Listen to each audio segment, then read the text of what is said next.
Donc dans la saison, j'avais préparé deux halfs sur plat pour voir. Donc voilà, j'avais fait mes halfs, ok. Et je me suis dit, le triathlon d'Alpe d'Huez, j'ai regardé les bornes, je me suis dit, en vélo il y a un petit peu plus, mais c'est un gros half. Donc j'ai fait une préparation, et je m'entraînais tout seul, j'ai fait une préparation, ce qui me paraissait pas mal. Et en fait, je me suis rendu compte que j'ai fait une grosse erreur. C'est qu'en fait, déjà d'un point de vue chrono, ça se rapprochait plus d'un Ironman que d'un half, et d'un point de vue effort, ouais. Enfin, moi, j'ai vécu plus comme un effort d'Ironman qu'un effort, surtout à vélo, quoi, qu'un effort de half. Ce que je ressentais moins à l'époque, alors peut-être que maintenant dans les pelotons de course à pied ça a changé aussi, mais au départ d'une course à pied, on a notre short, notre débardeur et nos chaussures à l'époque étaient qui étaient pas carbone, et puis c'était parti quoi. Alors que là dans le parc à vélo, il y a tout un show qui s'organise même s'il fait 10 degrés, si le mec est bien foutu, il est quand même torse nu dans le parc à vélo. Avant de démarrer ce nouvel épisode, on a une invitation spéciale pour vous. Je vous invite à nous rejoindre sur devenirtriathlète.com. Vous allez y retrouver tous les épisodes, mais aussi des conseils, des guides, des ressources et des outils gratuits pour débuter, progresser ou performer en triathlon. Et on mettra tout ça à jour chaque semaine. Allez, on se retrouve tout de suite sur devenirtriathlète.com et d'ici là, bonne écoute de ce nouvel épisode. Salut les sportifs, c'est Armano et je suis très heureux de vous recevoir pour un nouvel épisode du podcast Devenir triathlète. Aujourd'hui, on va prendre un petit peu de hauteur intellectuelle, parce qu'on va parler avec un auteur qui écrit pour le triathlon, de par son expérience dans le triathlon, mais aussi qui fait autre chose dans la vie. Et oui, vous allez le découvrir. Je suis très heureux de tendre le micro à Valtrès Triathlon. Salut Valtrès. Salut Armano, ça va ? Ouais, et toi ? Très bien, ouais. Dis donc, ton prénom et ton nom, t'étais destiné en fait. Enfin, en tout cas, triathlon, il y en a pas beaucoup qui ont comme nom de famille triathlon. Et non, c'est le hasard. Et je me suis dit, j'ai pas le choix, faut y aller. Valtrès, c'est pareil, 3 épreuves. Je me suis dit, voilà, là, je peux rien faire d'autre à part du triathlon, donc on y va. Bon, allez, soyons totalement transparents. C'est un pseudonyme. Peut-être que tu nous expliqueras d'où vient ce pseudonyme. Comment est-ce que tu l'as créé ? Quelle a été la genèse de ce mot ? Mais écoute, en tout cas, ce que je te propose, en premier lieu, c'est de te présenter. Dis-nous tout. Qui est ou qu'est Valtrès Triathlon ? Alors, donc j'ai bientôt 40 ans. Je suis prof de PS. Coureur à pied à la base, j'ai commencé vers 14-15 ans à courir. Mes parents couraient, et puis j'accompagnais ma mère sur une compète. Ça m'a plu et je me suis dit, allez, c'est parti. Et puis, arrivé à 22-23 ans, j'en ai eu marre de faire que courir. Ça faisait un moment que j'étais attiré par le triathlon. J'en faisais un par an, celui de Nouâtre en Indre-et-Loire, et qui est un triathlon familial. Tous les ans, je le faisais. Je me suis dit, allez, c'est parti. J'ai arrêté l'athlé et je me suis mis pleinement au triathlon pour découvrir, et dans l'optique après de partir sur des distances beaucoup plus longues. Sachant que t'as pas totalement arrêté l'athlé, parce que l'athlétisme, en tout cas la course à pied, c'est quand même une des 3 disciplines du triathlon. Ah oui, ouais. Ça c'était pendant longtemps d'ailleurs, je me suis pas considéré comme triathlète, je me suis considéré comme coureur à pied qui faisait du triathlon. Parce qu'à côté, je faisais toujours des courses sur route, etc. Et ça restait mon gros point fort en comparaison du vélo et surtout de la natation où je suis une pierre, quoi. Bon, peut-être que tu peux nous expliquer ce que c'est que d'être une pierre en natation, en tout cas pour toi. Alors, je l'ai ressenti d'autant plus il y a quelques temps. J'ai fait un swimrun avec un ami qui nage bien. Et je pense que le swimrun était un peu trop long pour moi. C'était celui de l'île de Ré. On avait 5-6 km de natation en tout à faire. Pourtant, je m'étais jamais autant préparé en natation. Pour pas être trop un boulet pour lui. J'étais attaché à lui en natation pour qu'il me tracte, et malgré tout, mais les dernières portions, en tout, les derniers 1500 mètres, mais je n'avançais plus, c'est-à-dire que j'essayais juste de flotter, quoi. C'était horrible. Tu nous as fait un peu un remake, tu sais, et ça se voit de plus en plus dans des vidéos inspirationnelles de ces gens qui ont certains déficits et qui vont quand même à l'Ironman d'Hawaï parce que c'était leur rêve, et c'est le frère, le père, le cousin, le beau-frère, le meilleur ami qui les tracte dans une embarcation. Soit c'était ça, quoi. Il me manquait juste d'être dans un bateau pour qu'il me traque tranquillement, mais j'aurais bien aimé. Le pauvre, il a dû souffrir quand même. Allez, une petite pensée pour lui. Ah oui, carrément. En fait, on faisait qu'un segment sur 2 en natation avec la corde, parce qu'il me disait sinon ça me demande trop d'efforts de tracter à chaque fois. Du coup, lui, il nageait et puis il t'attendait sur le bord avant de repartir courir. La dernière portion de 500 mètres, je me souviens, on n'a pas mis la corde. En fait, il nageait, il faisait demi-tour, il nageait vers moi, il nageait un peu, il faisait demi-tour, il nageait vers moi. Ouais, donc c'était un swimrun avec 5 bornes de natation. Pour toi, pour lui, c'était avec 8 bornes de natation, quoi. Ouais, exactement. Ouais, mais il s'échauffait, en fait, pour après enchaîner sur la course à pied. Ouais. Et est-ce que toi, tu le tirais en course à pied ou il était aussi à l'aise? Normalement, j'étais un petit peu meilleur que lui en course à pied. On avait essayé sur un autre swimrun que je le tire, mais il était pas, ça a changé sa foulée. Et donc, du coup, il était pas à l'aise avec ça. Et il préférait ne pas avoir la corde. Il faudra qu'on essaie de se croiser, un de ces quatre, parce que moi j'ai laissé de côté le triathlon juste à cause d'un truc qui s'appelle le vélo, mais je fais beaucoup plus de swimrun, donc ça pourrait être sympa si tu veux. Carrément. Avant je nageais pas trop mal, maintenant ça fait 1 an que j'ai pas nagé, donc ça va être un peu difficile, mais il paraît que ça revient. Intéressant cette découverte du sport au début de l'adolescence, et puis après switcher de l'athlétisme pur au triathlon. En athlétisme, tu faisais quoi? C'était quoi ta spécialité? Du 5000 sur piste au semi sur route. En gros, mais ma grosse spécialité c'était 10 bornes. Ah ouais, mais déjà à l'adolescence. J'ai commencé, j'étais en seconde, 3e seconde, ouais. J'ai commencé par du 3000 sur piste, 5 bornes sur route, et puis j'ai augmenté progressivement. Moi, j'ai commencé à courir dans le but, moi j'aime les longues distances, donc je me suis dit, moi je vais faire du marathon. Donc dès que je pouvais dire à mon entraîneur, je passe sur semi, je m'en souviens, il freinait des 2 pieds pour m'empêcher de monter sur semi trop tôt. Il dit non, reste sur 10 bornes, mais moi j'avais envie de compète longue, quoi. C'est ça ce qui m'a donné envie aussi de faire du triathlon. Quand j'ai vu Ironman, je me suis dit, je veux faire ça, quoi. Ouais, mais après ça peut se comprendre, les entraîneurs purs d'athlètes ont du mal à laisser sortir leurs athlètes pour aller hors stade, pour aller sur route, et puis plus c'est long et normalement plus c'est bon, mais pour les entraîneurs d'athlètes, je sais pas. Ouais, et puis je pense que j'étais encore un petit peu jeune, c'est-à-dire j'avais 20 ans, je voulais déjà monter sur semi, alors que j'avais encore beaucoup de travail à faire sur 5 et 10 bornes, quoi, je pense. Ouais, ça veut rien dire, hein. Moi je suis vite monté sur semi, voilà, j'ai pas du tout la technique de course à pied, mais c'est faisable. Oui, c'est clair, à tout âge c'est faisable. Ouais. Et d'ailleurs c'est marrant parce que c'est assez, c'est pas intuitif, on se dit ouais mais la course à pied en fait c'est le moins technique des 3 sports dans le triathlon entre la natation et le vélo et la course à pied, pourtant ça reste quand même super technique. Alors peut-être pas mettre un pied devant l'autre, mais en revanche savoir bien poser les pieds, avoir une foulée économique, savoir quand s'alimenter, savoir bien appuyer quand ça monte, bien dérouler quand ça descend, bien descendre, notamment quand on parle de trail. En fait, bien descendre, ça veut pas dire aller chercher loin quand on est en descente très technique en trail, ça veut dire faire des petits pas, rester focus. Et tout ça, finalement, c'est super technique en course à pied. Et ouais. Et alors, je sais pas maintenant comment ça se passe dans les clubs, mais moi, à mon époque, en tout cas dans le club où j'étais avec mon entraîneur, c'était beaucoup de physio, de physiologie, c'est-à-dire qu'on faisait des grosses séances sur piste, on travaillait la vitesse, etc., mais très, très, très peu la technique, quoi. Par exemple, j'ai une mauvaise technique, c'est-à-dire j'ai une foulée attaque-talon, j'ai l'impression d'être un marcheur quand je cours, et ça, je l'ai jamais travaillé, et maintenant, il y a quelques années, je m'étais dit, ok, je reprends complètement à zéro par des petits entraînements pour changer complètement ma foulée, travailler sur du médio-pied, etc.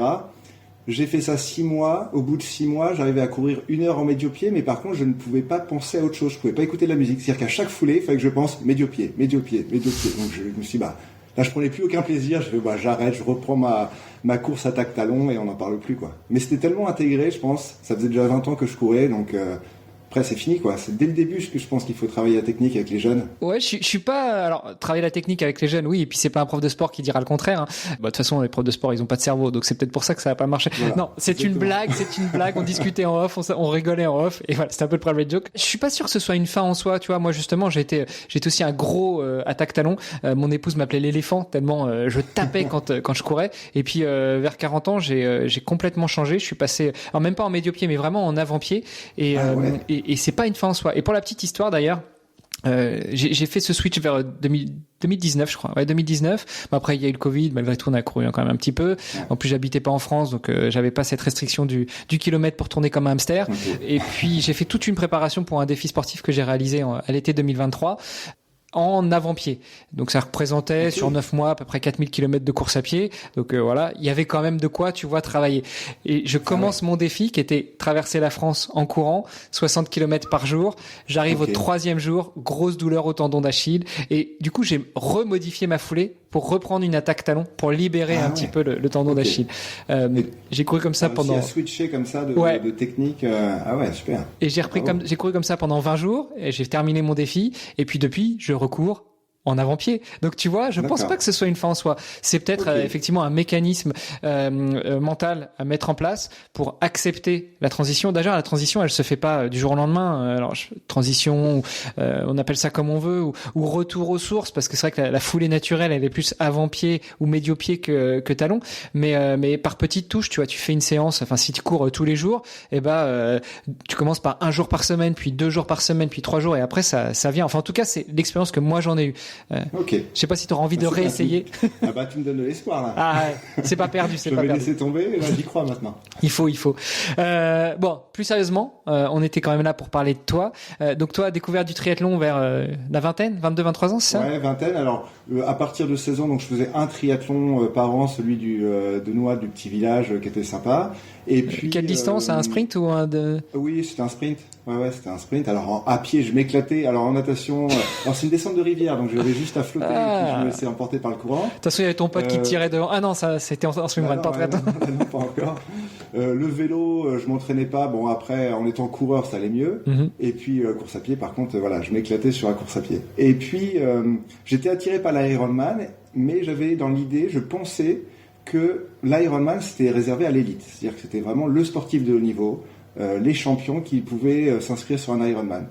Et arrivé à la vingtaine, j'ai appris que non, n'importe qui, il suffisait d'un certif médical et on pouvait s'inscrire à un Ironman. Et là, ça a fait tilt dans ma tête en me disant ah ouais, mais en fait je peux y aller quoi, il n'y a pas besoin d'avoir un bon niveau. Et donc à partir de là, voilà, le chemin s'est fait dans mon esprit en me disant ok, c'est peut-être possible. Et donc vers 22-23 ans, là j'ai switché en me disant allez c'est parti. Et oui, je prenais de moins en moins de plaisir à ne faire que de la course à pied. J'avais envie de changement à ce moment-là, quoi.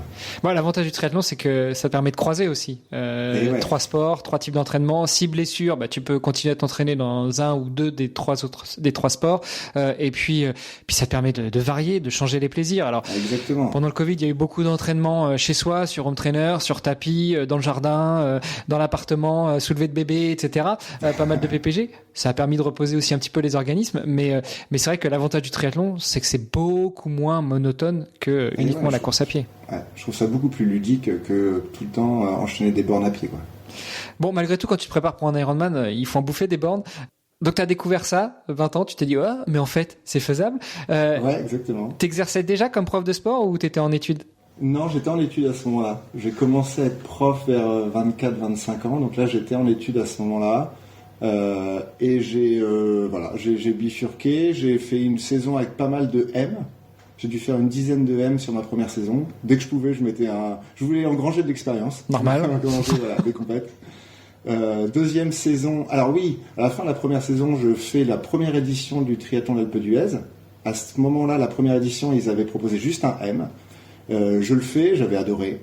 Et je vois que l'année suivante, ils organisent leur premier L. Et donc je me dis, c'est l'occasion. Allez, je passe sur L l'année suivante. Sauf que donc dans la saison, j'avais préparé deux halfs sur plat pour voir. Donc voilà, j'avais fait mes halfs, ok. Et je me suis dit, le triathlon d'Alpe d'Huez. J'ai regardé les bornes, je me suis dit, en vélo il y a un petit peu plus, mais c'est un gros half. Donc j'ai fait une préparation, et je m'entraînais tout seul, j'ai fait une préparation, ce qui me paraissait pas mal. Donc on le rappelle, t'habites dans les Alpes, c'est ça? Je me suis rendu compte que j'ai fait une grosse erreur. C'est qu'en fait, déjà d'un point de vue chrono, ça se rapprochait plus d'un Ironman que d'un half, et d'un point de vue effort, ouais. Enfin moi j'ai vécu plus comme un effort d'Ironman qu'un effort, surtout à vélo, quoi. Qu'un effort de half. Donc ça a été une très longue galère à vélo pour réussir à poser le vélo et partir à pied, quoi. Ouais, de toute façon sur l'Alpe d'Huez, en gros, c'est un peu comme en Brun, la seule chose qui est plate, c'est la natation. Exactement. Et encore elle est froide. Donc du coup, c'est ta première expérience avec du long qui s'assimile plus à de l'Ironman. C'était sur quelle distance à cette époque-là, l'Alpe, pour le premier L?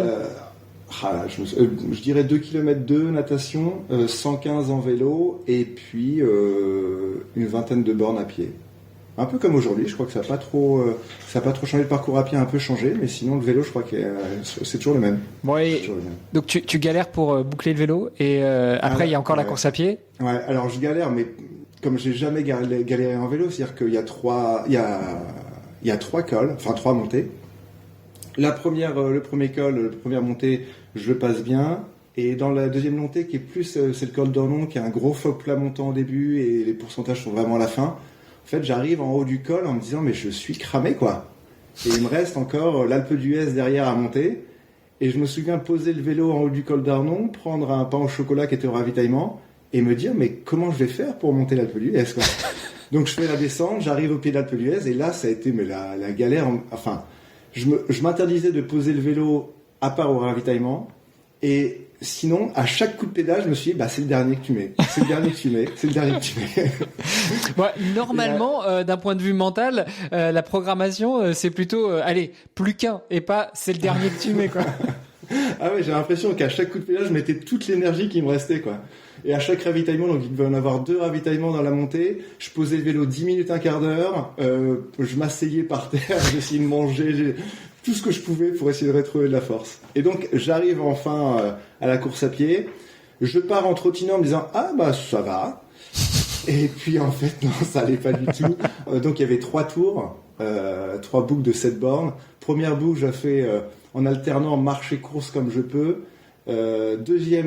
Deuxième boucle, je ne courais plus que dans les descentes. Et troisième boucle, j'ai tout fait en marchant, mais en rampant. En marchant à l'agonie. C'est-à-dire qu'en me disant, est-ce que je vais réussir encore à faire un pas de plus pour marcher, quoi. Ouais, tu vois, il y a 15 jours, j'étais sur un trail, premier vrai trail avec des copains. On part, tout se passe bien. C'était 23 bornes et 1004 de dénivelé.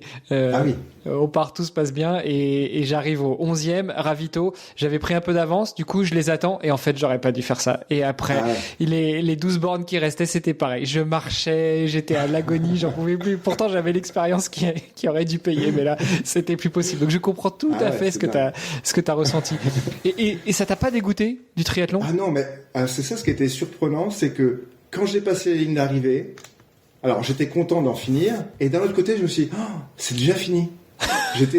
Et je me souviens de la dernière boucle où je marche, où je me suis mis complètement dans ma bulle pour aller chercher les dernières onces d'énergie qui te restent, etc. Et j'ai quand même kiffé. C'est-à-dire ces moments-là, je me suis dit, trop bien. Je me suis inscrit pour ça, en fait. Je me suis inscrit à cette épreuve-là pour vivre ces moments-là, quoi. Et depuis, j'ai pas vraiment revécu. Alors tant mieux, parce que ça veut dire que j'ai mieux géré mes autres triathlons et que ça allait mieux. Il y a juste Embrun où j'en ai bien bavé aussi, mais ça n'a pas été la même sensation. À Embrun, j'ai voulu arrêter, alors qu'à l'Alpe d'Huez, à aucun moment j'avais dans l'idée de pouvoir d'arrêter, quoi. J'allais au bout, quoi. Ouais, non, tu te disais juste c'est le dernier coup de pédale parce que je suis pas sûr de pouvoir en mettre un de plus, mais voilà, par contre tu n'as jamais voulu abandonner. Non, ouais.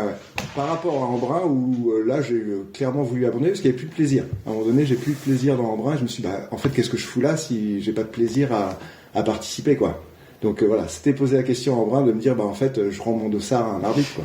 Mais tu l'as pas fait, t'as été au bout. Et oui, mais ça oui, je l'ai pas fait parce que j'ai pas croisé d'arbitre. C'est-à-dire qu'à Embrun, alors je crois que maintenant ils ont changé le parcours, donc je sais plus comment il est, mais à l'époque c'était deux semi-marathons. Et donc j'avais tellement déjà de retard, j'étais vraiment pas bien à pied, que arrivé au semi, il y a déjà plein de gens qui eux terminent leur marathon, et quand je les vois terminer juste à côté de moi et que moi je dois repartir sur ma boucle, et je me dis non, je prends aucun plaisir. Donc au prochain arbitre que je vois, je lui donne mon dossard, j'abandonne. J'avance, je vois pas d'arbitre, je fais continue, dès que tu vois un arbitre, tu t'arrêtes. Et puis j'avance, et puis j'ai fait peut-être 5-6 km sur la deuxième boucle, et je fais maintenant que t'es parti, tu vas finir comme un con, quoi. Mais fini, fini. Et donc c'est vraiment le hasard. Si j'avais croisé un arbitre, j'aurais pas terminé en moi. Bon, écoute, c'est finalement peut-être une bonne chose que tu sois allé au bout. On a switché la direction sur Embrun, mais après le premier L de l'Alpe d'Huez, qu'est-ce que ça a déclenché chez toi? Est-ce que tu t'es dit, ok, c'est effectivement ce que je suis venu chercher, je veux continuer là-dedans, et maintenant je vais aller chercher à le refaire? Chercher plus dur, oui, plus loin. Tu t'es dit quoi en passant la ligne, ou quelques jours après, le temps que ça redescende? Ouais, je me suis dit, j'ai adoré les sensations, mais je veux pas revivre quand même les mêmes douleurs, les mêmes d'en chier à chaque appui, d'en chier à chaque coup de pédale. Donc je me suis dit, je reviendrai en étant mieux préparé. Maintenant, je sais ce que c'est. Je sais ce qu'il faut. Il faut que je bouffe des cols à l'entraînement. Il faut que j'aille à la montagne. Il faut que je m'entraîne un maximum en montagne pour mieux avaler les difficultés. Et j'y suis revenu 3 ans après. Et effectivement, j'ai fait. Alors, la première fois, je suis vraiment arrivé dans les derniers. Je suis arrivé dans les 50 derniers à l'agonie et tout. Dans ceux qui n'avaient pas abandonné, en plus. Oui, c'est vrai. Et la deuxième fois, j'ai gagné 2h30 sur le chrono, avec un vélo beaucoup mieux géré. Encore un peu dur en course à pied, mais j'ai pu courir quand même. Mais voilà, le vélo, je savais exactement comment gérer le deuxième col. Voilà, ça a été l'expérience quand même, ça joue. Là, pour moi, ça jouait énormément pour pouvoir me projeter, me dire, ok, je sais ce qui m'attend, donc maintenant, cool. Et est-ce que, avec le recul, tu dirais que c'était la difficulté de l'épreuve qui t'a surprise et puis qui t'a fait ne pas être dedans complètement? Est-ce que il y avait aussi à affiner la stratégie, alimentation, sommeil avant la course, préparation de manière générale, matos peut-être, t'avais peut-être pas le bon matériel. Enfin, avec le recul, quelques années après, qu'est-ce que tu penses qui a pêché cette première fois? Alors pour moi, il y a deux choses. Il y a effectivement le fait de me dire que c'était juste un gros half, alors que vu la difficulté en vélo, ça se rapprochait plus d'une difficulté d'Ironman. Et puis sur le parcours, en fait, quelques jours avant, avec mon père, j'avais reconnu le parcours en vélo, mais en voiture. Et c'est beaucoup plus facile en fait en voiture. Le premier col, je me rendais compte que le premier col, c'était une montée régulière, qu'il y avait du pourcentage, fallait pas s'enflammer dans le premier col. Donc effectivement, c'est ce que j'avais fait. Le deuxième col, en fait, la route est hyper large et ça monte à 3-4% pendant, je sais pas, peut-être 10 bornes, 15 bornes. Et en voiture, ça donnait pas l'impression que ça montait vraiment. La route bien large, tu montes facile en voiture. Et donc, je m'étais dit, c'est quasiment plat là. Et je me souviens être sur mon vélo, pendant la course, dans cette partie-là, de faux plat montant, avec une route bien large, et de regarder mon compteur et me dire, mais qu'est-ce qui se passe, j'avance pas. Et donc, du coup, de forcer, en me disant, c'est pas normal que je roule que à cette vitesse-là. Et donc, de forcer, et quand, dans la deuxième partie de col, quand vraiment il y a des pourcentages un peu plus élevés, à 7-8%, et d'un coup, de plus avoir de jambes, parce que je me suis cramé dans le faux plat montant, où j'aurais pas dû, quoi. Ouais, tu vois, c'est intéressant. C'est aussi ce que je vais chercher dans les épisodes de podcast. C'est qu'est-ce qu'on peut ressortir et comment est-ce qu'on peut aider ceux qui nous écoutent, ceux qui découvrent le triathlon, ceux qui s'y mettent, ceux qui vont faire leur première course. Et voilà, cette préparation d'une épreuve hors norme, parce que qu'on parle d'Embrun, qu'on parle de l'Alpe d'Huez, qu'on parle de l'Ironman de Nice, il n'y a pas que les distances qui jouent, mais il y a aussi le profil de la course. C'est vraiment une épreuve hors norme, et je pense que c'est des bons éléments à partager. Donc voilà, préparer la course, mais le repérage pas en voiture. Ou alors moi il y avait un truc qui marchait bien, et je l'ai fait notamment quand j'accompagnais des copains qui faisaient une course et moi je la faisais pas. C'est le faire en voiture, oui, mais c'est pas toi qui conduis. Tu te mets à la fenêtre, tu sais, tu sors comme les gamins, tu sors de la fenêtre, et puis là t'apprécies un petit peu plus le dénivelé ou la difficulté, même la fraîcheur, parce que Embrun par exemple, quand tu montes à l'Isoire, tu te rends pas forcément compte quand tu repères le parcours en voiture, quoi. Ouais, clairement, ouais. C'est ce qui m'était arrivé moi à Embrun, et je pense que c'est là-dessus aussi que ça a pêché. C'est que arrivé à Embrun, alors ils avaient annoncé du froid, donc je m'étais préparé, mais arrivé à Embrun, c'était de la pluie un petit peu neigeuse, de la neige fondue qui tombait. Et toute la descente, il y a eu de la pluie comme ça, et en fait je me suis complètement crispé sur le vélo, j'étais en train de trembler sur le vélo, et j'ai réussi à me réchauffer que quand j'ai posé le vélo et je suis parti à pied, quoi. Et je pense que j'ai perdu énormément de force, d'énergie à être crispé sur le vélo, à trembler sur mon vélo pendant de Isoard jusqu'au parc à vélo, quoi. Donc je sais plus combien d'heures ça correspond pour moi, mais c'était peut-être pendant 3-4 heures comme ça à être crispé. Et du coup, j'ai posé le vélo, je suis parti à pied. Surtout que tu redescends, quoi. Donc, tu te rafraîchis, tu te refroidis encore plus. Ouais. Et je me souviens que dans la descente de l'Isoard, mes doigts étaient tellement tellement froids, tellement gelés, que en fait, j'arrivais plus à freiner. Enfin, j'étais crispé sur les freins et je ne pouvais plus relâcher les freins tellement mes doigts étaient gelés dessus, quoi. Ah, ça devait être marrant à voir. Enfin, marrant, jaune, quoi. C'était une super expérience, du coup. Ouais. Après ce premier Alpe d'Huez, ce premier L, tu me disais, oui, c'est ce que tu allais chercher, c'est ce que tu avais envie de renouveler. Tu as renouvelé ça 3 ans après. Est-ce que entre Alpe d'Huez 1 et Alpe d'Huez 4, tu as changé des choses, tu as fait d'autres courses, tu t'es préparé autrement avec cet objectif de refaire l'Alpe d'Huez, ou entre-temps, tu avais déjà fixé des choses un peu hors normes? Alors, entre-temps, je suis parti à l'étranger. Je suis parti 1 an en Australie, donc ça a été une coupure sportive pour moi. Ça, c'était en 2008. Je reviens en 2009 où là je refais une saison plus classique avec peut-être 1 ou 2 halfs plats et des M.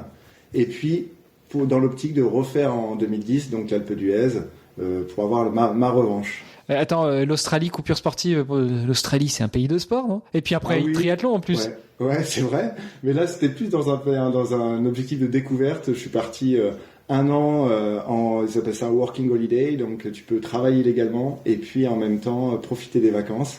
Donc avec un pote, on a fait ça, on s'est acheté un van et on a fait le tour de l'Australie pendant 1 an. Sympa. Ça doit te faire bizarre après quand tu reviens en France en tant que prof de sport après avoir fait 1 an en Australie. Ouais. Et puis en plus en Australie, oui, c'est vraiment axé sur le sport. On peut faire du sport partout. C'est vraiment très bien organisé. Tout le monde est dehors en train de courir, en train de faire du vélo, en train de nager, en train de jouer au beach volley, etc., en train de surfer. Et arrivé en France, c'est vrai qu'on ressent un petit décalage sur la place du sport dans notre société, quoi. Bah tu vois, c'est intéressant ça aussi d'en parler. J'en parle souvent dans l'autre podcast que j'anime qui est dans les vestiaires où j'interviewe des sportives et des sportifs de haut niveau, souvent jeunes, souvent encore en études et c'est vrai que notamment cette année des Jeux Olympiques, on a tendance à dire ou à lire que la France c'est pas un pays de sport. Je suis pas convaincu. En revanche, c'est vrai que c'est pas un pays avec le même attrait, la même ambition et surtout où on se donne les mêmes moyens que notamment dans les pays anglo-saxons pour intégrer le sport et y compris faire rentrer le sport à l'école. Toi, en tant que prof de sport, j'imagine que tu as ton idée là-dessus. Ah oui, clairement, c'est que effectivement, nous, dans l'éducation nationale, on peut vraiment faire une différence entre sport et EPS. Et donc, ce qui fait que de plus en plus, nous, en EPS, on ne forme pas des sportifs. Donc, quand on entend parfois les ministres d'éducation nationale, des sports dire s'il y a tel champion c'est grâce au cours de PS, non, c'est pas grâce au cours de PS, c'est grâce au club, c'est grâce au champion lui-même, mais rien à voir avec le cours de PS. Là aujourd'hui on est plus sur travailler sur des compétences de groupe, des compétences que l'élève va pouvoir réutiliser dans sa vie, dans d'autres disciplines, etc. et beaucoup moins sur la performance sportive.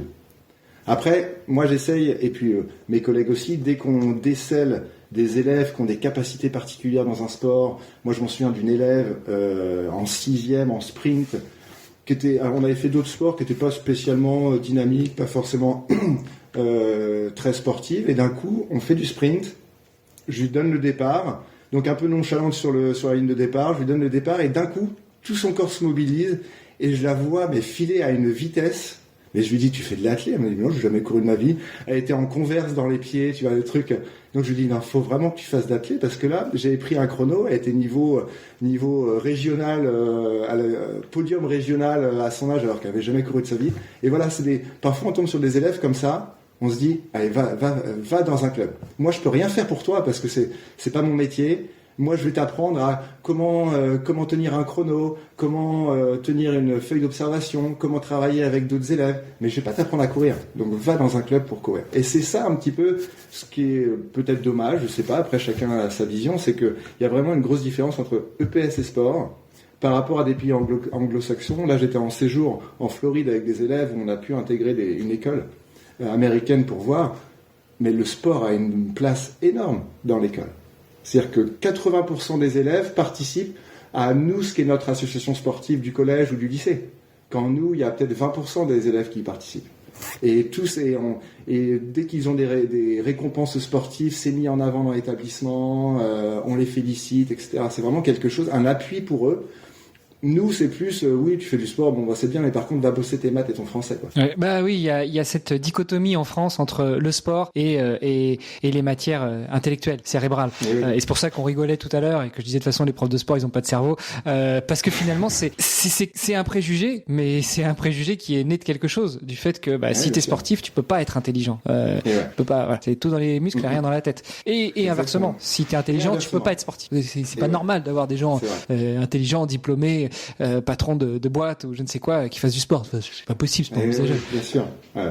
Je suis tout à fait d'accord avec ce que tu dis sur la découverte des talents. Tu dis c'est pas ton métier, c'est pas toi qui vas lui apprendre. Qu'est-ce qui t'en empêche en fait? Qu'est-ce qui t'empêche de lui dire écoute, viens dans mon club de tri, je vais te faire découvrir, il y a pas que de l'athlé, il y a aussi de la natation, il y a aussi du vélo, ou même lui dire écoute, voilà, viens, je t'emmène, il y a 20 ans j'étais dans un club d'athlé, viens, je t'emmène, on va voir, on va discuter avec l'entraîneur, il va dire ce qu'il en pense et puis si ça t'intéresse, vas-y, plutôt que de lui dire dire va voir un club ou peut-être même t'aurais pu appeler ses parents et leur dire écoutez. Alors c'est ce que je fais, c'est-à-dire que si l'élève de lui-même me dit je suis pas sûr, etc. En général, j'appelle les parents en disant vraiment j'ai décelé vraiment un gros potentiel. Après, il faut que l'élève ait envie parce que déjà que l'école pour beaucoup c'est une contrainte. Si en plus leur loisir c'est une contrainte supplémentaire, voilà, faut que ça soit avant tout un plaisir pour moi. Enfin à mes yeux, pour eux, faut que ce soit un plaisir d'aller dans un club, d'aller s'entraîner. Donc j'essaye. Et dans ces cas-là aussi, on a des contacts avec des clubs, donc on appelle les clubs en disant tiens, j'ai peut-être un élève pour toi, etc. Mais ce que je veux dire dans ma profession de prof de PS, c'est pas dans mes cours qui vont pouvoir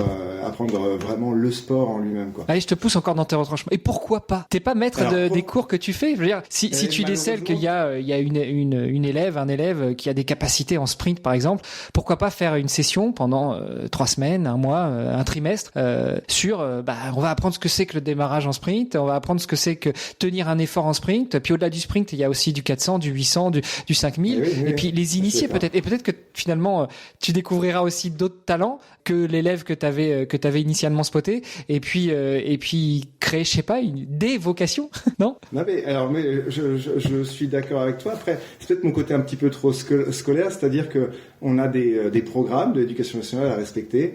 Et en plus de ça, donc on a les programmes au-dessus. Ensuite, par équipe, dans le collège ou dans le lycée dans lequel on travaille, tous les profs de PS, on se met d'accord sur une programmation en disant en 6e on va faire ça, en 5e on va faire ça. Donc ça laisse encore un petit peu moins de liberté. Et en gros, un sport, quand ils en font 4 dans l'année, un sport ça dure 7 à 8 semaines. Donc en 7 à 8 séances de 2 heures, en fait on fait que survoler le sport. C'est-à-dire que on n'a pas le temps de rentrer dans qu'est-ce que c'est qu'un bon départ de sprint. On va le travailler. On va faire une séance sur le départ de sprint. Voilà, vous avez vu ce que c'était. Maintenant, on fait autre chose. Dans le sprint. On va travailler sur l'arrivée. On va travailler si on fait du relais vitesse sur le passage du témoin. On va travailler sur comment prendre des chronos, des choses comme ça. Et donc du coup, en fait, nous on a l'habitude de dire que en EPS, on a toujours des éternels débutants. C'est-à-dire que même si l'année d'avant, on a eu un élève en badminton, on l'a l'année suivante, ça sera de nouveau un éternel débutant parce qu'il a fait que 7 cours, il n'y a eu que 7 séances de badminton. Donc en fait, depuis il y a eu un an qui est passé, il a oublié la plupart des choses. D'un point de vue musculaire, d'un point de vue technique, ça a été oublié, donc il va falloir le revoir de nouveau, etc. Donc c'est le gros problème de l'EPS. Après, l'EPS aujourd'hui, c'est pas un objectif de performance sportif, c'est un objectif de compétence sociale. Salut les sportifs, c'est Charlie d'Opentree et je me permets d'interrompre votre podcast un très très court instant. Si l'épisode que vous êtes en train d'écouter vous plaît, alors on a besoin de vous. Est-ce que vous pourriez prendre 10 petites secondes pour ouvrir votre appli de podcast préféré, y trouver la fiche du podcast Devenir triathlète X Opentree et nous laisser une note, de préférence 5 étoiles, en nous disant ce qui vous plaît le plus dans le podcast. Ça vous prendra seulement quelques secondes, mais ça nous permettra de continuer à améliorer le podcast et à se faire découvrir par d'autres auditeurs triathlètes. Un immense merci à vous qui allez laisser une note et on se retrouve tout de suite pour la suite de votre épisode. C'est ça qui est dommage, je trouve, et notamment en France, l'année des Jeux Olympiques, qu'il y ait 10 ans, il n'y ait pas eu un ministre qui dise « Ok, le PS, ok, mais on va aussi axer en prévision des Jeux Olympiques de 2024 sur quelque part une recherche de la performance. » Parce que finalement, comme tu le dis, qui est le mieux placé pour détecter des talents, surtout s'ils sont pas en club? C'est les profs de PS. Oui, évidemment, parce que les profs de PS, c'est-à-dire qu'on voit tous les jeunes de France. Tous les jeunes de France passent dans les mains d'un prof de PS. Donc on pourrait détecter ou travailler un peu plus sur telle activité parce qu'on sent qu'il y a du potentiel. Mais voilà, c'est pas l'objectif des profs de PS. Je pense que dans la société, c'est l'objectif des clubs. Donc les clubs, eux, sont là pour former les champions. Nous, on est là pour former un citoyen. Écoute, on va pas rester trop longtemps là-dessus. Je voulais juste revenir sur ce que tu disais. C'est effectivement dans les pays anglo-saxons, notamment les États-Unis, notamment l'Australie, même l'Angleterre, le sport fait partie intégrante de la formation et même de l'éducation des enfants. Et en France, on voit par exemple une chose qui s'appelle le cross du collège. Combien d'enfants ont été traumatisés à vie de la course à pied à cause de ce fameux cross du collège. Et bon, encore une fois, c'est dommage, mais il y a peut-être quelque chose à faire là-dessus.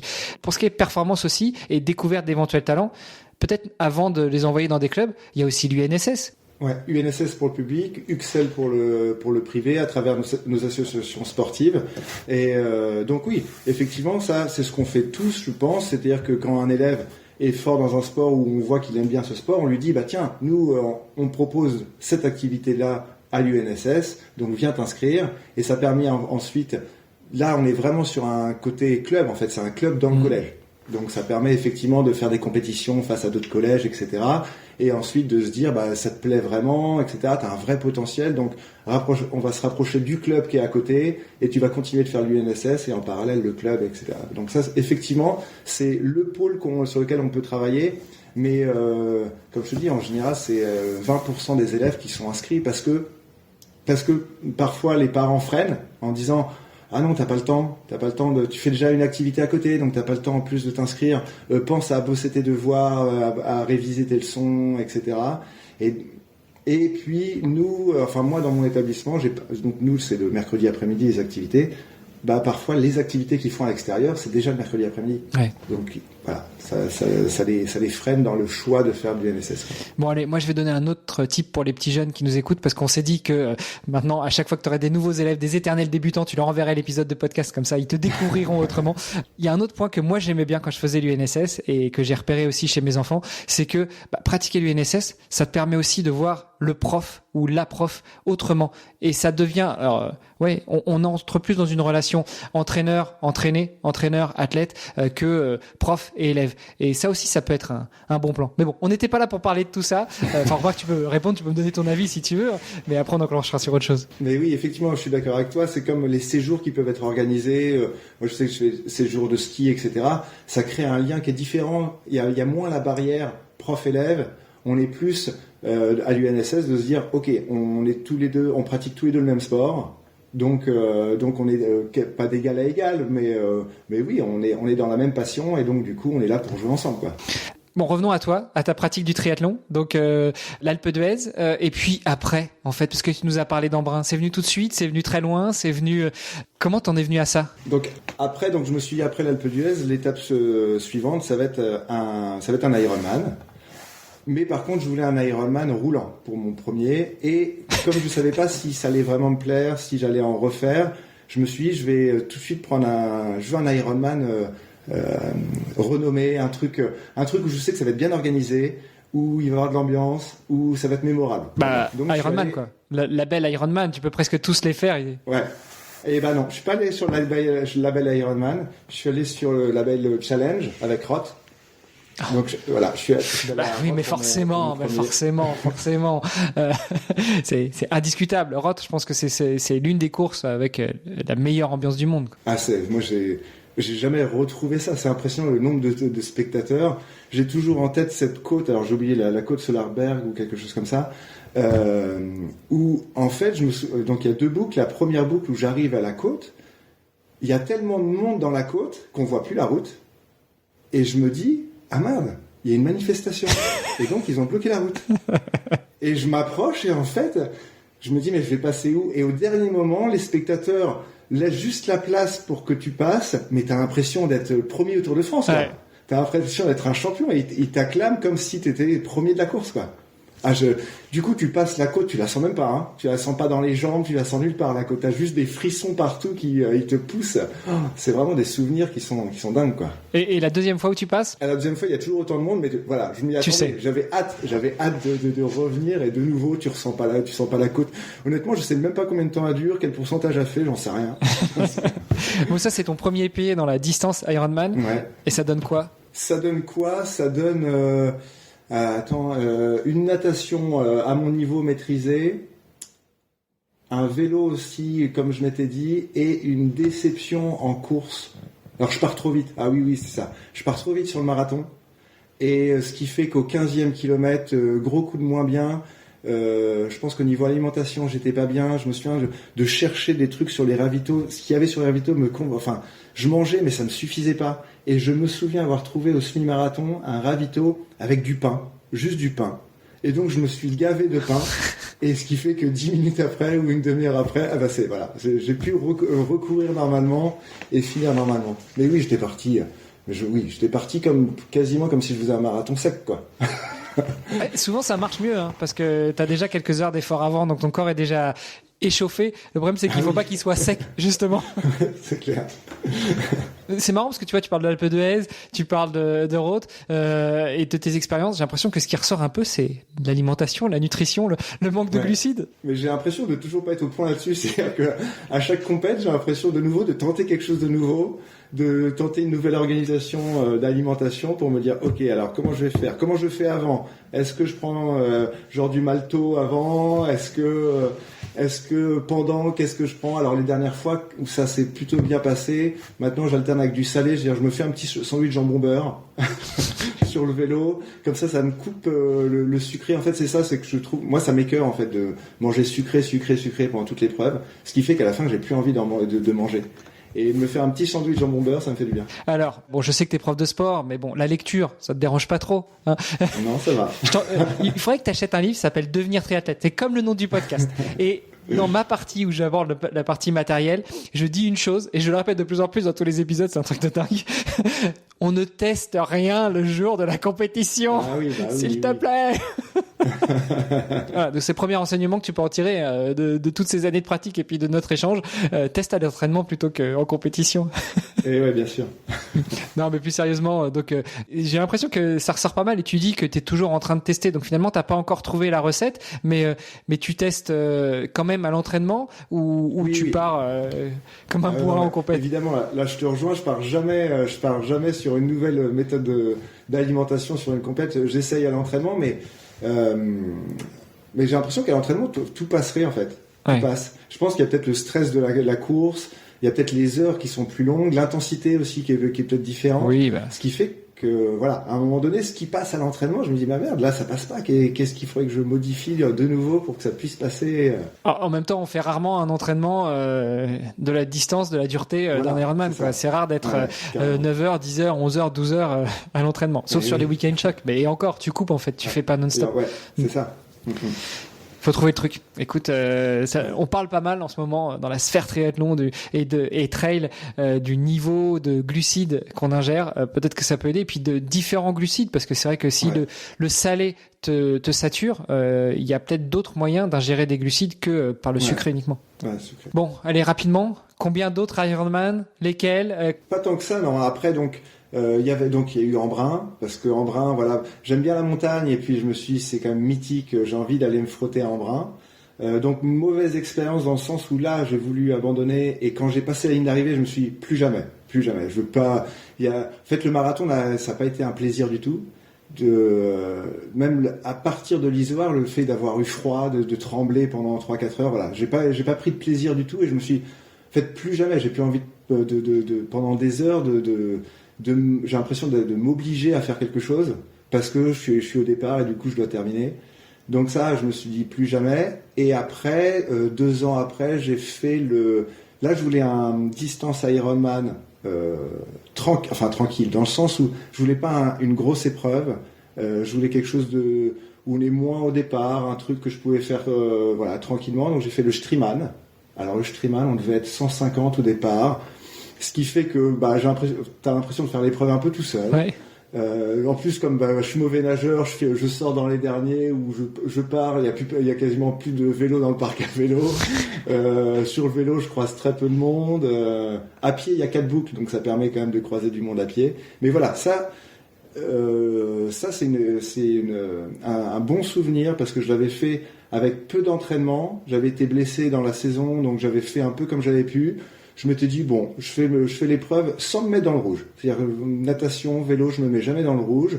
Course à pied, j'attends le semi pour voir ce que ça donne. Et donc, du coup, mais un plaisir de bout en bout. Il y avait moins la notion de performance, moins la notion de chrono, juste les sensations. Et vraiment, même de pouvoir, je me souviens sur les 10 derniers kilomètres du marathon, de pouvoir accélérer un peu et de me dire à la fin, j'aurais pu faire 10 bornes de plus, en fait. Et c'était agréable. Il y avait un côté frustrant parce que je me suis dit, ah mince, si j'avais pas été blessé, j'aurais pu faire mieux, j'aurais pu vraiment me préparer. Mais au niveau sensation, un côté vraiment plaisir en ne jamais sortir de ses limites et jamais être dans une zone inconfortable, on va dire. C'est un peu le secret sur les distances Ironman, finalement. Ouais. C'est de rester au seuil, donc pas rentrer trop au-delà de l'endurance pour effectivement... Ouais, bien sûr. avoir les ressources pour que, en course à pied, tu puisses taper dedans, quoi, et remonter. Bon, mais tout ça, ça nous explique pas pourquoi Valtresse Triathlon. Ah oui. Alors, le nom, en fait, il y a la version officielle, la version officieuse. On veut les deux. La plus marrante des deux, en tout cas, en premier. Non, je vais donner la version officielle, c'est-à-dire celle que je dis sur les triathlons, parce que parfois j'ai des stands de triathlon pour vendre mes livres, donc on me demande le nom. Donc je leur dis, voilà, Valtresse, c'est Tresse, c'est pour le côté 3 épreuves, et Val pour le côté vallonné, parce que j'aime bien le côté vallonné des triathlons, donc Valtresse. Voilà, donc ça c'est le côté officiel qu'il a fallu que je trouve après, puisqu'en fait ça n'a rien à voir. Quand j'ai commencé à écrire mon premier livre, en fait j'ai toujours aimé écrire des choses, pas forcément sur le triathlon, j'ai toujours aimé créer, faire des courts-métrages avec des potes, etc. Et le premier livre que j'ai écrit, c'était suite à une blessure. Je m'étais prévu l'Ironman de Vichy, et qui était donc fin août. Et donc, de mes 2 mois de grandes vacances, j'avais pas du tout prévu de partir en vacances. Je me suis dit, 2 mois d'entraînement à fond. Sauf que je me blesse au début de mes vacances. Et du coup, 2 mois, je me dis, merde, qu'est-ce que je fais maintenant, quoi. Et du coup, je me suis mis à écrire. Et je me suis dit, je vais l'auto-publier derrière, mais comme ça, il y aura juste 2-3 potes qui vont l'acheter et ça va s'arrêter là. Donc, le pseudo, je m'en fiche. Le pseudo, à ce moment-là, je me mets Valtresse parce que, comme je disais, j'aimais beaucoup créer des choses, et j'avais écrit il y a quelques années auparavant un scénario de long métrage dont le titre du scénario était Valtresse. Et après, ce nom-là, je l'ai utilisé comme pseudo sur Internet. Et donc, du coup, au moment où il fallait trouver un nom d'auteur, je me suis dit, je vais utiliser mon pseudo que j'utilise sur Internet. Donc, Valtresse. C'est un petit peu ce que je regrette, parce que comme les livres, j'en vends plus que ce que j'espérais. J'aurais aimé en fait réfléchir un peu plus à mon pseudo, et que ça soit un peu plus en lien avec le triathlon, et que ça parle plus, quoi, que juste un Valtresse où on sait pas d'où ça sort, quoi. Ouais, si, finalement, on comprend bien. Val pour vallonner, Tresse pour les 3 épreuves. Allez, ça marche. Heureusement que c'était pas Jean-Pierre Durand, tu vois, ça aurait été plus compliqué. C'est clair. Tu nous partagerais ce premier scénar? Alors oui, si tu veux, mais ça n'a rien à voir avec le sport, quoi. C'est un thriller psychologique en huis clos, quoi. Ouh, ça pas intéressant. Bon, comme quoi, c'est bien la preuve que même les sportifs et même les profs de sport savent écrire et ont un cerveau. Faut croire. Du coup, tu nous parles de livres. Donc, ton premier bouquin que t'écris, c'est pendant tes 2 mois de convalescence avant le Feu Ironman de Vichy, auquel tu n'as pas participé. Remarque, Feu dans le sport, c'est peut-être pas une bonne idée, parce que Feu, c'est plutôt pour le départ, mais bon, soit. Ça parle de quoi? Enfin, d'où te vient l'idée? Ça parle de quoi? Parce que je pense qu'on est tous à se dire, genre, j'écrirai un bouquin. Ouais, mais c'est la trame, l'idée, t'écris ça comme un scénar, t'écris ça vraiment comme un livre, quel est ton objectif, sortir ce que t'as dans la tête, raconte-nous. Alors celui-ci, le premier, c'est un manuel, donc ça s'appelle le manuel du parfait petit triathlète, et en fait j'ai voulu regrouper dedans tous les clichés du triathlète. Moi, en fait, il y a un truc qui m'a j'ai vu la différence entre l'athlète et le triathlon. Quand je suis arrivé sur les triathlons, ce qui m'a choqué, on va dire, par rapport à ce que je vivais dans un peloton de course à pied, c'était tout le côté j'ai du beau matos, j'ai les jambes rasées, je suis bien foutu, etc. J'ai la plus grosse. Voilà, exactement. Ce que je ressentais moins à l'époque, alors peut-être que maintenant dans les pelotons de course à pied ça a changé aussi, mais au départ d'une course à pied, on a notre short, notre débardeur, et nos chaussures à l'époque étaient pas carbone, et puis c'était parti, quoi. Alors que là, dans le parc à vélo, il y a tout un show qui s'organise. Même s'il fait 10 degrés, si le mec est bien foutu, il est quand même torse nu dans le parc à vélo. Il y a des vélos qui sont magnifiques. Les mecs, on est début mai, les mecs sont bronzés comme si on était fin août. Et donc tout ça, je me suis dit, waouh, c'est vraiment, je suis rentré dans un nouvel univers, quoi, pour moi. Et c'est pour ça que longtemps je me suis considéré comme coureur à pied qui faisait du triathlon, parce que je m'identifiais pas à ce groupe-là de sportifs. Et petit à petit, je m'y suis mis aussi. Je me suis rasé les jambes aussi. J'ai acheté un beau vélo de contre-la-montre aussi. Et donc du coup, cette année-là, quand j'ai écrit le livre, je me suis dit, ok, qu'est-ce que tu trouvais au début un peu ridicule et que tu fais toi maintenant, quoi. Et donc du coup, j'ai commencé à faire une liste de tout ce que je faisais et me dire, ça c'est c'est en gros les clichés du triathlète. Donc j'ai essayé d'en faire un livre humoristique avec beaucoup d'autodérision. Donc apprendre avec beaucoup de recul, avec du second degré pour parler du triathlète. Et tu disais que tu t'attendais pas au succès que tu as connu. Ça veut dire quoi le succès du premier livre de Valtreise Triathlon? Alors succès, c'est à mon échelle. Hein. C'est-à-dire que je me souviens que quand je l'ai auto-publié, je me suis dit, ok, si en un an j'arrive à en vendre 100, parce que je me suis dit, ça va être que le cercle proche qui va acheter, 100, je me suis dit, ça serait déjà top, quoi. Et puis en fait, en un an, j'ai dû en vendre 2000. Et donc du coup, je me suis dit, waouh. Voilà, pour moi, c'était dingue, quoi. Fais tomber un mythe avec nous, ou plutôt confirme la réalité des choses. On vit en vendant 2000 livres. Ah non, sinon je serais plus prof de PS. Ah non. Ça c'est une vocation, prof de PS, c'est pas ton gagne-pain. oui, ça c'est clair. Non, pour donner une idée, là sur un livre, sur le manuel, si quelqu'un achète aujourd'hui le manuel du parfait petit triathlète sur internet, je gagne 1 euro dessus. Donc, ce qui veut dire qu'à la fin de l'année, si j'en vends 2000, j'ai gagné 2000 euros, ce qui représente moins de 200 euros par mois. Ouais. Voilà. Donc, c'est top. Ça permet d'arrondir les fins de mois, moi, d'écrire, de créer, c'est ma passion. Donc, en plus, me dire, moi, je suis toujours, étonné et surpris et agréablement surpris de me dire, il y a des gens qui achètent, en fait, ce que j'écris, quoi. C'est-à-dire que moi, je m'amuse à écrire des choses, j'auto-publie. Ça me coûte rien d'auto-publier. Je me dis, allez, j'ai fait ça, j'auto-publie.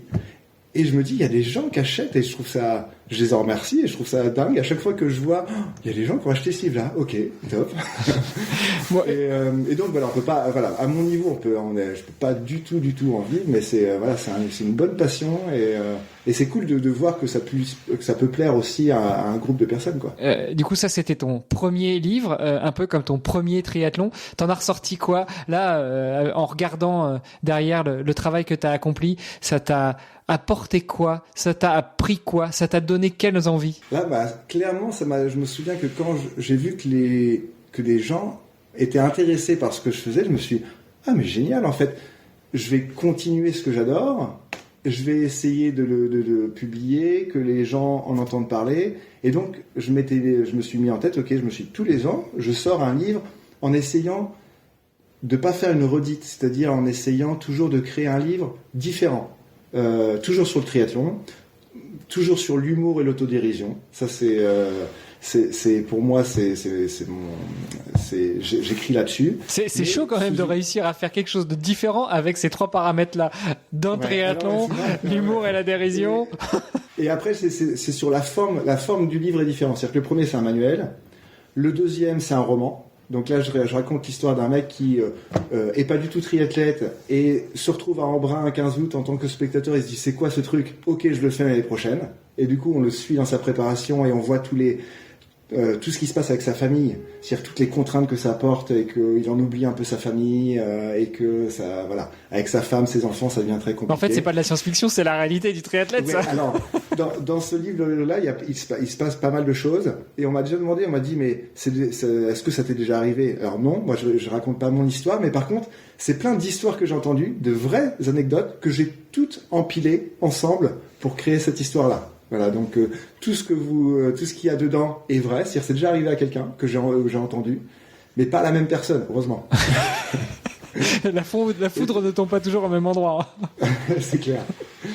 Et donc voilà, un manuel, un roman. Après, j'ai écrit un petit livre sur des faux conseils. Donc c'est des conseils pour échouer. Si tu as envie d'échouer dans ton prochain triathlon, j'ai un livre pour ça, avec 140 conseils qui te permettront d'échouer sur ton prochain triathlon. Il n'y a pas besoin de livre, mais bon.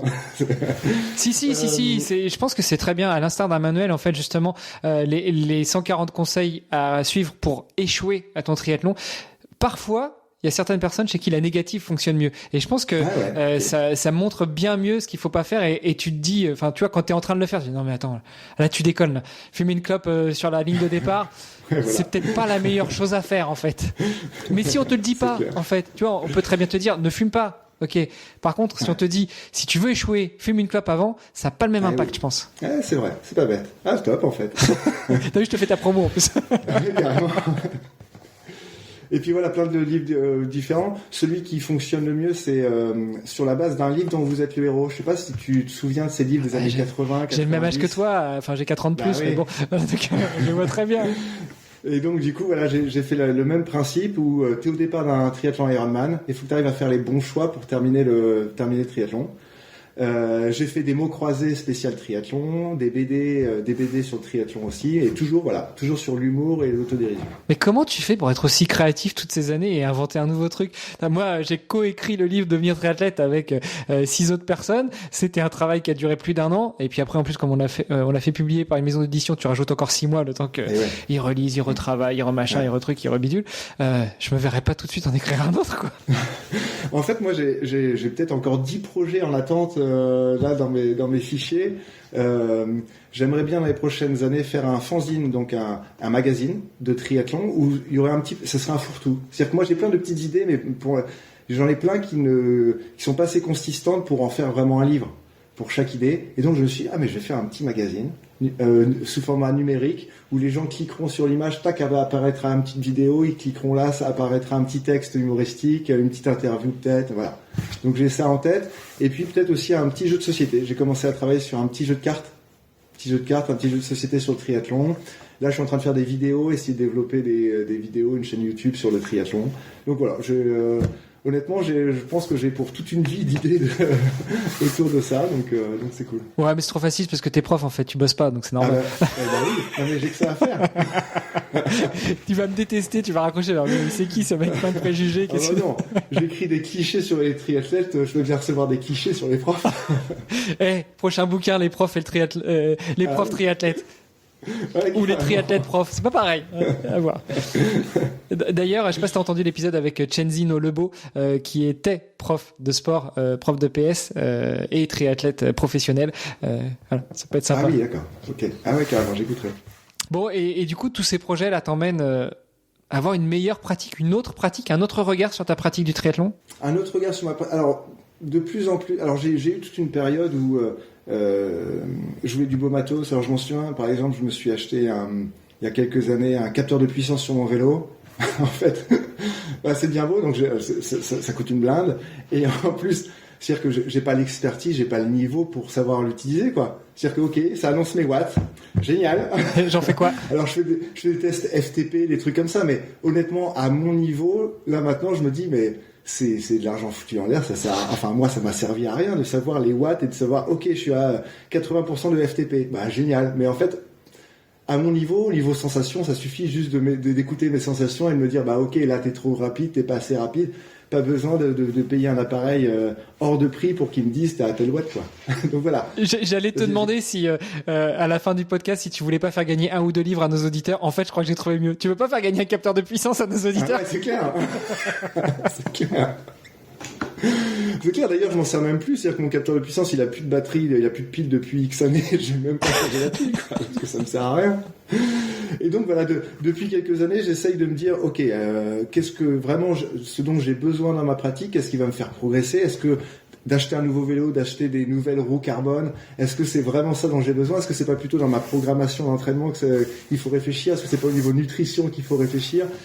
Ça, nutrition, tu peux y aller, hein. Je pense qu'on a bien compris avec toi. C'est clair, c'est clair. Tu vois, comme blague, sur les réseaux sociaux, je publie souvent ce type de blague en disant est-ce que ça vaut vraiment le coup de payer une paire de roues 3 000 € pour gagner 500 grammes alors qu'il faut juste arrêter de boire quelques bières et on les perdra, c'est 500 grammes, quoi. C'est clair. Ouais, non, mais c'est le paradoxe du triathlète. T'as déjà écrit ou parlé du triathlète éco-bobo, au bobo écolo, tu sais, non, qui fait plein de choses, qui trie ses déchets, qui les retraite, qui a du compost au fond du jardin, puis en réalité, quand il va faire une course, il prend 12 avions, 3 bateaux, 5 voitures, et puis il a un vélo qui a été fabriqué et qui a défoncé la planète. Non, ça, j'ai pas encore écrit là-dessus, c'est une bonne idée, ouais. Je suis en train de saboter le podcast.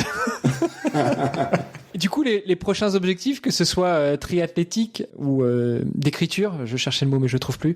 J'allais dire épistolaire, mais non, parce que t'écris pas des lettres. Mais voilà, prochains objectifs de triathlon et d'écriture. Alors là, depuis 2 ans, je suis revenu à la course à pied. C'est-à-dire que c'est peut-être la quarantaine où je me dis, ok, reviens à tes premiers amours, voir ce que tu peux encore faire. Ah, tu as acheté un capteur de puissance en course à pied? Non. Et tu sais que j'ai failli. C'est bien les petits pods que tu mets sur tes chaussures le stride, pour calculer je ne sais pas quoi. J'ai failli craquer, et puis je me suis dit non, ça ne sert à rien.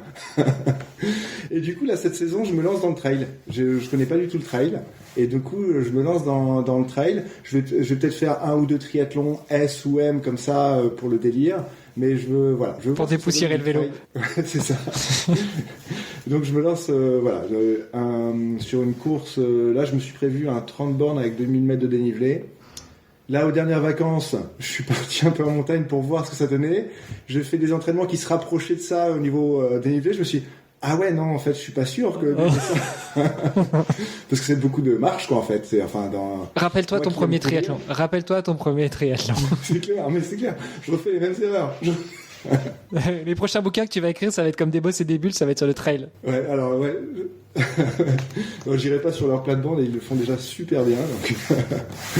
Et d'un point de vue livre, j'ai écrit 2 BD sur le triathlon jusqu'à présent. Une BD où c'est un sportif qui découvre le triathlon et qui fait un triathlon S.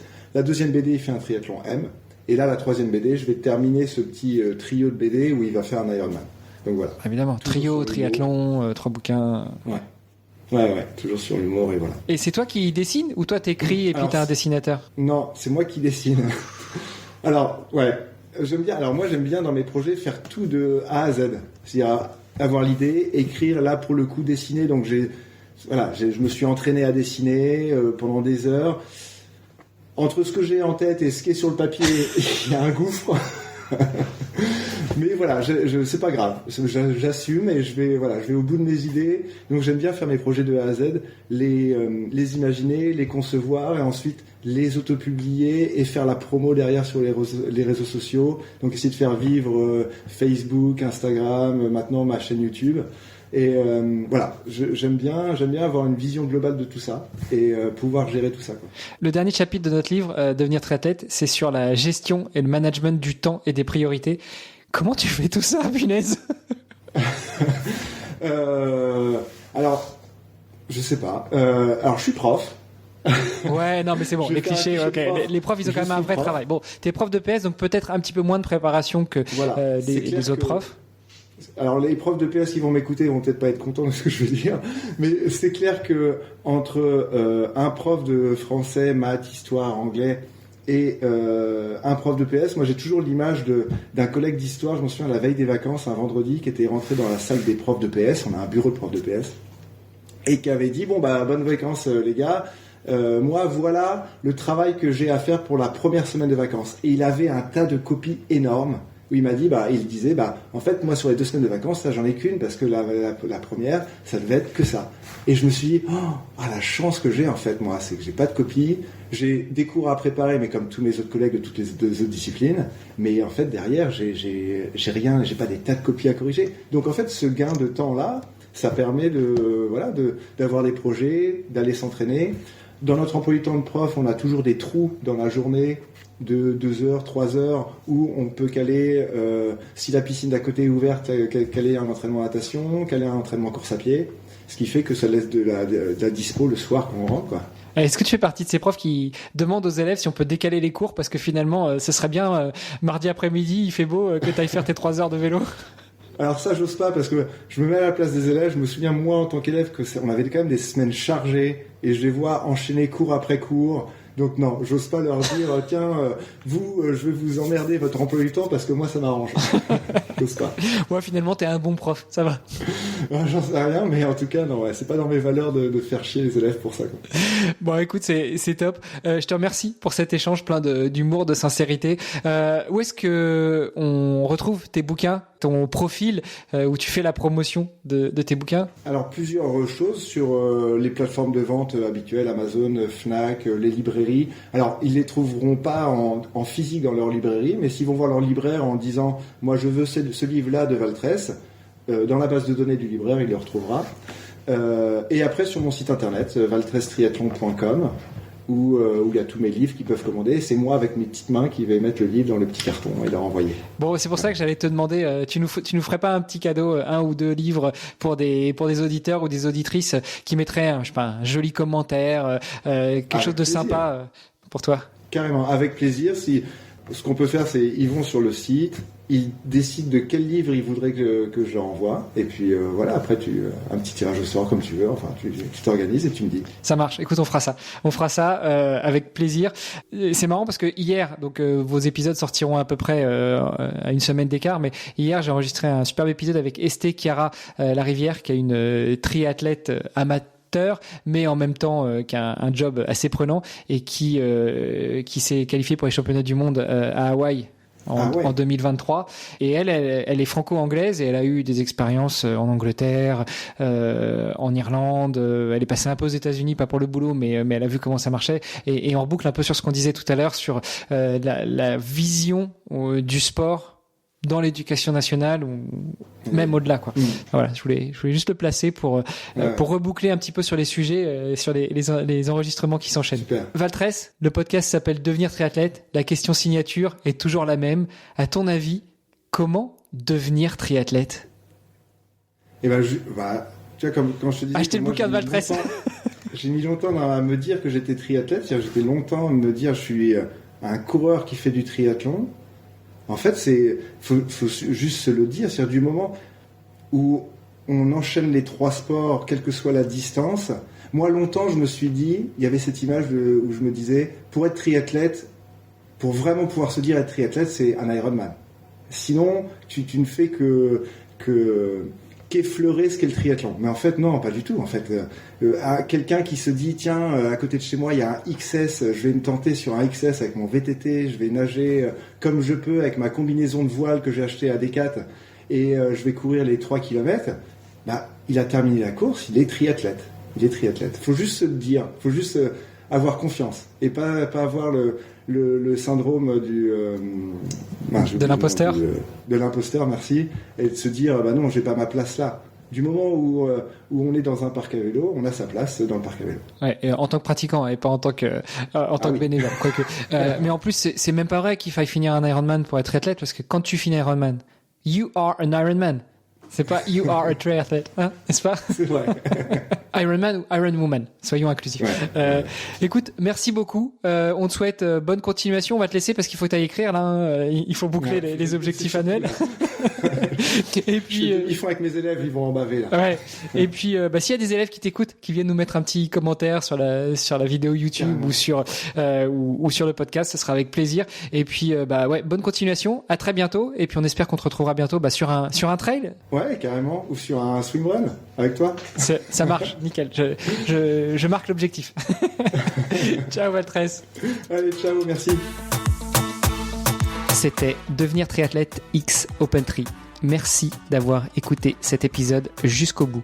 Nous, on a pris beaucoup de plaisir à l'enregistrer. Alors si ça vous a plu, vous pouvez nous suivre sur nos réseaux sociaux, Instagram, LinkedIn et Facebook. On se rejoint maintenant sur devenirtriathlète.com.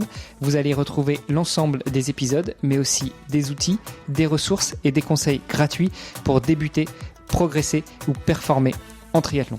On ajoute toutes les semaines de nouvelles ressources. Si vous avez une idée d'invité, n'hésitez pas à nous envoyer un petit message.